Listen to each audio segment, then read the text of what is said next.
বাবা দীক্ষা না হলে তারকা রাক্ষসী বধ করা তো দূরের কথা, তার সন্ধানই তো তুমি খুঁজে পাবে না। তার সন্ধানই তো খুঁজে পাবে না, তারকাকে তো বধ করা দূরের কথা, ভজন কথা।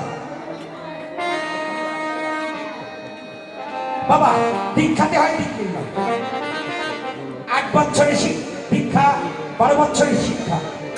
অদীক্ষিতের হাতের জল প্রস্রাব সমতুল্য, অন্ন বিস্তার নেয়। বাবা মাগো সবাই আমরা দীক্ষা গ্রহণ করব, কেন? এই মানব দেহ সুন্দরভাবে চালাতে হলে দীক্ষার প্রয়োজন, তাই না? এই যে অন্ধকার সমুদ্রে, মহাসাগরে 6 মাস অন্ধকার, কিচ্ছু দেখা যায় না, কিন্তু বড় বড় জাহাজ চলে যায়। কিভাবে যায় মা? ওই অন্ধকারের পথে বাবা, ওই অন্ধকার জাহাজের মধ্যে আছে দিগদর্শন কাঁটা, দিগদর্শন কাঁটা। ওই দিগদর্শন কাঁটার মাধ্যমে পথ বেয়ে ওই মহাসমুদ্রে, অন্ধকার সমুদ্রে ওই জাহাজ ছুটে চলে যায়। ওই জাহাজের চাইতে বাবা আমাদের এই মানব জাহাজ আরো বড়, কারণ ওই জাহাজ এই মানুষ তৈরি করেছে। তাহলে ওই জাহাজের চাইতে এই মানব জাহাজ আরো বড়, তাই নয় কি? তাহলে এই মানব জাহাজ চালাতে হলে, সুন্দরভাবে চালাতে হলে বাবা আমাদের দীক্ষা গ্রহণ করতে হবে। বাবা দীক্ষা যদি গ্রহণ না করে তাহলে তারকা রাক্ষসী বধ করা তো দূরের কথা, তার সন্ধানই পাবে না। বাবা দীক্ষাতে দিক নয়, আর শিক্ষাতে কথা বলতে, তাহলে ওই তারকার সন্ধান পাবে না, যুদ্ধ করা তো দূরের কথা। রাম লক্ষণ করল, হে মুনিবর, আমরা এই বনের মধ্যে গুরুদেব কোথায় খুঁজে পাবো? তুমি আমাদের দীক্ষা মন্ত্র দাও। পুরি বাপ রে বাপ, কোন সর্বনাশ! আমি ভগবানের গুরু হব? এই আমি ভগবানের গুরুদেব হব? উনি সর্বনাশ! যার নামে এই জগৎ পড়ে তাকে আমি কোন নামে দীক্ষা দিব? তাই না মা? যার নামে এই জগৎ পড়ে আমি তাকে আবার কোন নামে দীক্ষা দিব? অন্তর্যামী ভগবান অন্তরে জানিয়ে দিচ্ছে, হে মুনিবর, তুমি নতুন নাম আর কোথায় খুঁজে পাবে? তুমি আমার নামটি আমার কর্ণ বলে ঘুরিয়ে দাও। বিশ্বমিত্র তপোধন বললেন, বাবা রাম লক্ষণ বলুন, শোনো, আমি তোমাদের দীক্ষা মন্ত্র দিব, যাও ওই সরোবর থেকে স্নান করে এসো। রাম লক্ষণ যখনই স্নান করে এসেছে বলল, বাবা কেন? তোমার নামটি কি একটিবার বলো তো? শ্রীরামচন্দ্র। শ্রীরামচন্দ্র, বাহ! বাবা তোমার নামটি তো খুব সুন্দর। বাবা আরেকটিবার বলো তো? শ্রীরামচন্দ্র। শ্রীরামচন্দ্র, বাহ, খুব সুন্দর নাম বাবা। বাবা আরেকটিবার বলো না? শ্রীরামচন্দ্র। শ্রীরামচন্দ্র, বাহ! বাবা রাম বলুন, তুমি যে নাম 3 বার মুখে উচ্চারণ করলে, কর্ণমূলে শুনলে, এই নামে তোমার দীক্ষা মন্ত্র হয়ে যাবে। লক্ষণ করলো, এ কেমন কথা? শুনবে? বলি, যার নাম তার কর্ণে দিলে, যার নাম তার কর্ণে দিলে, যার নাম তার কর্ণে দিলে, যার নাম তার কর্ণে দিলে, উপলক্ষ গুরু হলেন, যার নাম তার কর্ণে দিলে, উপলক্ষ গুরু হলো, যার নাম তার কর্ণে দিলে, উপলক্ষ গুরু হলো, যার নাম তার কর্ণে দিলে।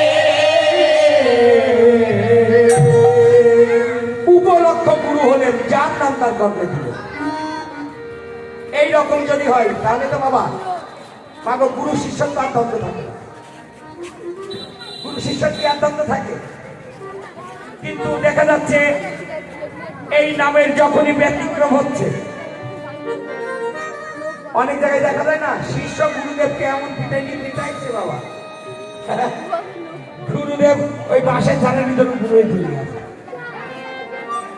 আছে বাবা, দেখা যায় যে দেখে চলি তো ও চোখে ব্যাগি যায় বাবা, ও ও লুকা রাখার জিনিসটা কি? ও দেখা যায় শিষ্য এমন পিটানি পিটাইছে ভক্তকে, ও পাশের ধানের ভিতরে বুড়োই গুমরা, কারণ নামে বিপরীত। তাই বলেন বাবা, সম্বন্ধ লইয়া ভজে তাহে কৃষ্ণ নাহিতে দে, আর সব শুধু মনে অকারণ সম্বন্ধ। এবার রামচন্দ্র দীক্ষা গ্রহণ করে লক্ষণকে বলল, ভাই লক্ষণ। কেন দাদা? এই এই আমার গুরুদেবকে দেখে রেখো। ঠিক আছে দাদা। আমি যাচ্ছি গহনবনে, দেখি সেই তারকা রাক্ষসী কত শক্তি ধরে। তাই আজকে গহনবনে প্রবেশ করে দেখে শাল বৃক্ষের উপরে চুল ছেড়ে দিয়ে তারকা রাক্ষসী ঘুমিয়ে আছে। মাগো, শিকারীদের ধর্ম আছে, ঘুমন্ত প্রাণীকে কিন্তু আঘাত করে না।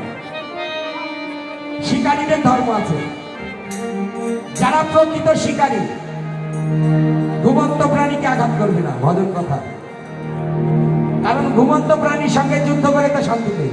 কি শান্তি কি আছে?